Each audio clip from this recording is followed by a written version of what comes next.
Good afternoon, everybody. Here's a look at your headlines on this Tuesday afternoon. A special report tonight on WKRG News 5, plus a well-known Mobile bakery opening up a new location, and a beloved high school football coach has died. Let's begin News 5 now. Brought to you by Green & Phillips, covering news from your neighborhood and around the world. News 5 Now starts right now. Good afternoon, everybody. Welcome to News 5 Now. I'm Devin Walsh. Glad to be with you on this Tuesday afternoon. Loving the sunny weather out there. I hope you've had a chance to stick your neck outside a little bit and get some good old vitamin D, because it sure is beautiful out there. Let's get right to today's big stories, beginning with number 5. We want you to tune in tonight for an in-depth look at the fentanyl crisis in America.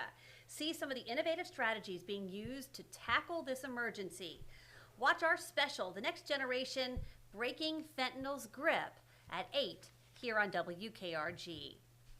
Number 4, Florida lawmakers want to close a loophole that allows people to make AI-generated nude images without consequences. Current law allows for punishment only if the images are distributed. Florida House Bill 757 would make it illegal to create an AI-generated explicit photo of a real person without their consent. In November, Pensacola police charged a 17-year-old girl with a felony after she allegedly sent out AI-generated nude photos. However, the 18-year-old boy who created the images was not charged because creating the images was not illegal. Number 3, a local bakery is opening a new location in Midtown this week. On Friday, the new Pullman's location will open at the Bluebird Shopping Center across from UMS Wright. This is the first new location to open since Pullman's closed its former locations in downtown Mobile and Spring Hill back in 2022. Pullman's currently operates at its original location at the corner of Broad and Virginia Streets. Number 2, a Birmingham man is in the Baldwin County Jail, accused of sexually abusing a girl 10 years ago.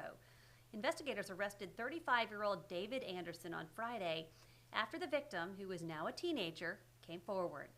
She told investigators that Anderson sexually assaulted her between 2015 and 2016 while she and Anderson lived in the same house in Baldwin County. Anderson now faces rape and sodomy charges. And number 1, a longtime high school football coach has died. East Bruton native Hugh Fountain died yesterday. He had been undergoing cancer treatment. Fountain most recently coached W.S. Neal High School in East Bruton, the school he graduated from. He previously spent 16 seasons at Charles Henderson High School in Troy and 11 seasons at Escambia Academy in Atmore, winning 2 state championships. That's a look at our big stories at this hour. Oh, can y'all hold on 1 minute? I got to go grab my tea because I've got a little tickle in my throat. Hold on 1 second.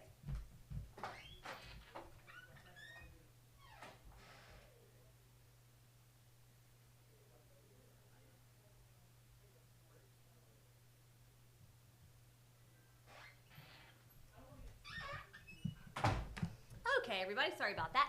Had a little tickle in my throat. Had to get my lemon tea. Okay, now it is time for our question of the day.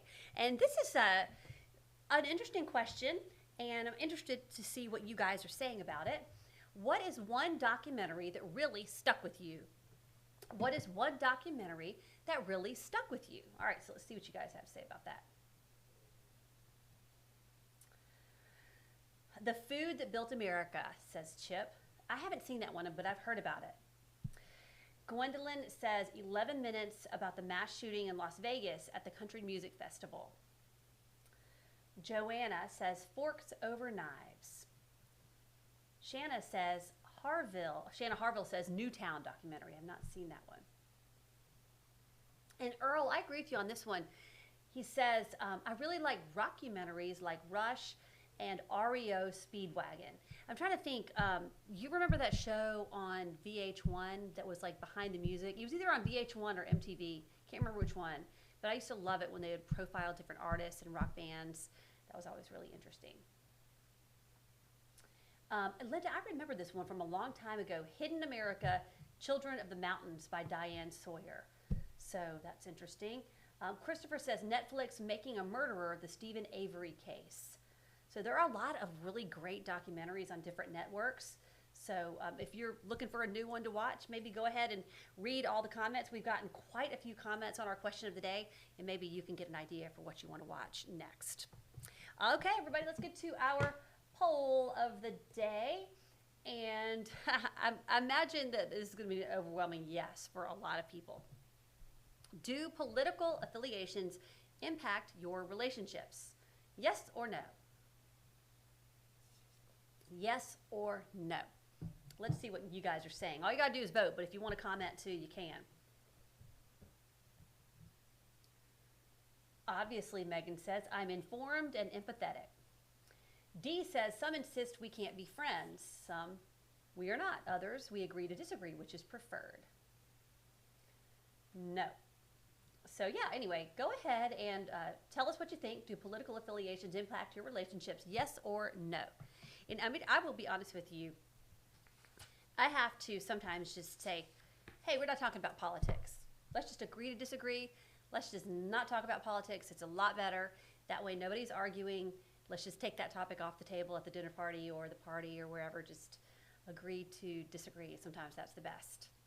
Okay, but we want to hear what you have to say. So if you would like to comment on our question of the day or take our poll, you can do so until 5:30 tonight on WKRG's Facebook page or WKRG.com. Okay, everybody, thank you so much for joining me for News 5 Now. I'm Devin Walsh, and I will see you back this afternoon for WKRG News 5 at 5. Have a great afternoon, everybody. Covering news from your neighborhood and around the world.